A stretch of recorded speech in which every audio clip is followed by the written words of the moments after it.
All right, Shaun Livingston played in the NBA for 14 teams. He's now the director of player affairs and engagement for the Golden State Warriors. 3 rings somewhere in his life. All right, there's Shaun. You know, Shaun, something that's interesting. You played in this league for a long time. And Draymond Green, you go to Boston, you go on the road, and it's really hostile. But I can remember, I'm old enough to remember, Shaun, the brawl, Malice in the Palace, Vernon Maxwell running into the stands. When you talk to players about how they're treated on the road in these hostile environments, does it bother them? Do you think it crosses the line? Where are you at on that, Shaun? I think it's a part of the game, especially you talk about in the playoffs, on the road, competing for a championship. It's just part of the game. It's something that as a player, when you're going to try to win a road game, you know it's going to be a hostile environment. It's really your expectations. And, you know, I think especially as you get a veteran in the league, you really gravitate towards those games. It's just really an exciting place to be. You know, it's interesting. The Warriors have tremendous young talent. Moody, Kuminga, Wiseman. We're seeing Jordan Poole. At one point, he went back to the G League, came up. Shaun, what is the secret sauce for the culture that it all kind of works? You guys do a very good job on finding guys lower in the draft, second round. What's the secret sauce to that? It's a combination of things. I mean, probably start with Steph Curry, right? I mean, it's usually your best player that sets the tone, as well as the leadership. Give Steve Kerr, give Bob Myers credit for really setting the tone of the culture of the organization, as well as ownership. So looking at that, I think you get the buy-in from guys when they come into the league. Veterans are extremely important. You know, who are your veterans? How are you watching how to be a professional? We got great veterans. We got great leadership. And that's what we've kind of hung our hat on. I think, Shaun, you made 5 straight finals at the end of your career. And it's interesting. I've talked to NFL players about the Super Bowl. They're like, you think playoff games are big, and then you get to the Super Bowl, and you can't remember the first series. It's just, you can't explain it to your cousins, your friends. When you get to the finals, I've always felt the officials step back a little. They let you play a little more. They don't want the whistle to. So as I watch this team, are you worried about Boston's a bigger, stronger team? And if the refs just let them play, it would feel like an advantage to me. Is that something you're watching this series and thinking, is that an obstacle for you? The size, and not that the officials are bad, but this historically is how you officiate the finals. You let guys go. Yeah, I mean, but that's really bulletin board material. That's on paper. I mean, you look at Golden State over the years, historically, it's a jump shooting team because you think of Steph Curry and Klay Thompson. So you don't think of, you know, the Pistons basketball in the 80s. You don't think of these, you know, bruising type players. But, I mean, at the end of the day, it's about force, you know, and competing at the highest level. So, you know, there's ways that you can counteract that, but you still have to compete, and it's going to be physical, and however the refs call the game, you have to learn to adapt. You had some injuries in your career. Klay Thompson, last couple of years, has struggled, right, to get on the floor. When I watch him play, I don't know how much is mental, how much is physical. What is it like coming off injuries and you've done your rehab, you're ready to play, but a lot of times it's upstairs. Like, do you plant the foot? Is that a tough place to be emotionally for a professional athlete?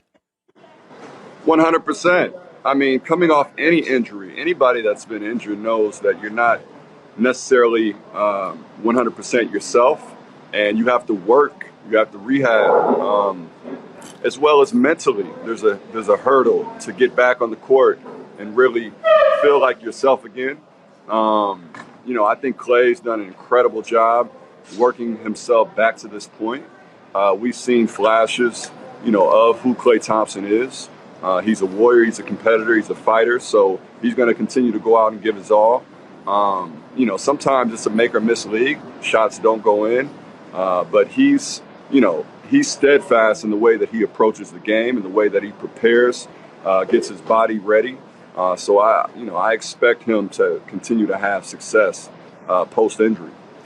Ideally, would the Warriors prefer Draymond stay off the podcast thing for a couple days and just like play? Is it creating anxiety or tension at all? Anxiety because he's on the podcast? I don't think so. I mean, I think he, again, he's been a part of these finals runs. I mean, he's a veteran player.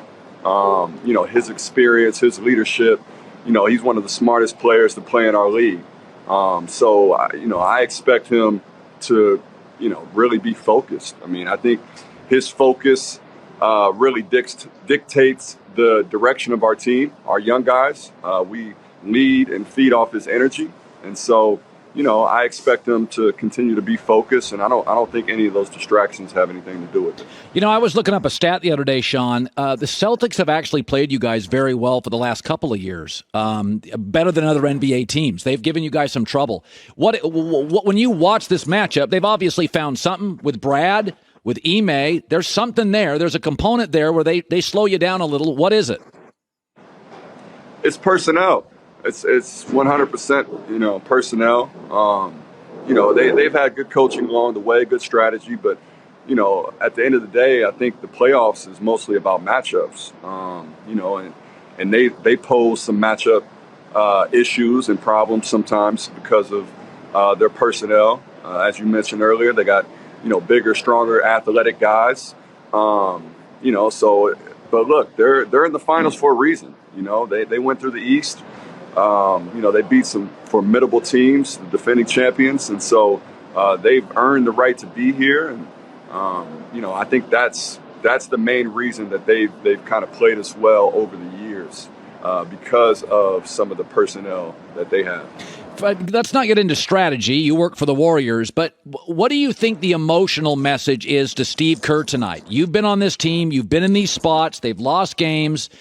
What's the emotional message in a hostile environment do you think Steve Kerr delivers tonight?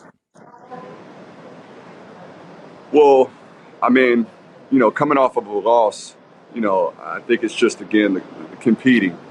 What's the competition level? Both teams competing for a championship. Obviously, Boston has responded, and when you get deep into these series, it becomes a little bit of a chess match. But at the end of the day, the competition level has to continue to rise. You make adjustments. Steve's been, one of the better coaches over the year, making those adjustments in game. I fully expect for us to come out tonight and be ready.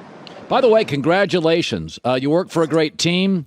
What a great gig. Public affairs and engagement for the Golden State Warriors. To me, the smartest culture in this sport right now. Drafting, developing, coaching, acquisitions, everything's working. By the way, are you surprised when they got Andrew Wiggins? I thought he was going to be a trade piece. I was like, yeah, it's a trade piece. And all of a sudden, 2 years later, I'm like, he's twitchy. Like, are you surprised even a little, Shaun, how well he kind of fit into this culture as a former number one pick? I'm not surprised. I was talking with Andre Iguodala about it as well from a standpoint of fit and just his habits. I think, it's always harder to be, a number one option. But you come into a place like Golden State where you can play, don't have to worry about a lot of the distractions necessarily from, the pressures, the expectations. And, he's a guy that, he's shown you his versatility throughout the playoffs. And, he's also showing why he was a number one draft pick, why, people were so high on him. And he just fits in seamlessly from being able to do some of those intangible things. I mean, his rebounding's been incredible throughout the playoffs. His defense has been incredible throughout the playoffs. Obviously, he's always had that athleticism and scoring ability. But I'm not surprised at all, and I'm glad he's getting a chance just to show people what he's capable of. By the way, this is out of left field, but I was thinking about this. I've defended college basketball. Nothing against the G League or playing overseas. I think those are great options too. You committed to Duke, but went straight out of high school to the NBA. And I always say I wouldn't know who Zion is without Duke. I wouldn't know who he is. I just a kid on a YouTube page. And that sometimes I feel like we demonize college basketball, and I'm like, listen, the NFL and college football, it works. It works. It's like a marketing platform for these young players. If you look back at your career, you committed to Duke, went straight in. Are you happy with it? I mean, it's easy to look in the rearview mirror in life, but what do you make of that now if you came out, Shaun, and were as great as you were? I think you were the number one player in the country at the time, high school. Yeah, listen, hindsight's always 20/20. Looking back, I would have made the same decision. Being a top 5 draft pick, but obviously the rules today are different. I think if you have a chance to go and develop yourself, at the collegiate level, at a high program, meaning like a high Division I university, that's a great option for you. The platform that you get, the exposure that you get from that, but again, rules have changed. These NIL deals are, very enticing for young guys. Yeah. As they should be, because a lot of these players are coming from, environments where, they need to take care of their families. They need to figure out, okay, how, what is the next step? I think ultimately the dream is always to make it to the NBA. And that was my dream. That was the ultimate step for me. So I had an opportunity to do that right away. And the risk of going to school, possibly getting injured, going down that path, I had to weigh those options and take that into consideration. Yeah. So, again, looking back, I'd probably make the same decision. Yeah. It's interesting. The NIL now, if you can, if a big school now can come and give you a little bit of money, I get the exposure of a Duke or a Kansas, and I get a little scratch. Like that, that may end up, the NIL may end up being very favorable to college basketball, which I still love March Madness. Shaun Livingston, good for you. Congrats on your success, and I'd love to have you on again. Thanks, Shaun. Hi, everybody. Thanks for watching. Subscribe here to get the latest from the show. Also, be sure to check out more of the best clips from The Herd or go watch a few segments from other shows on FS1.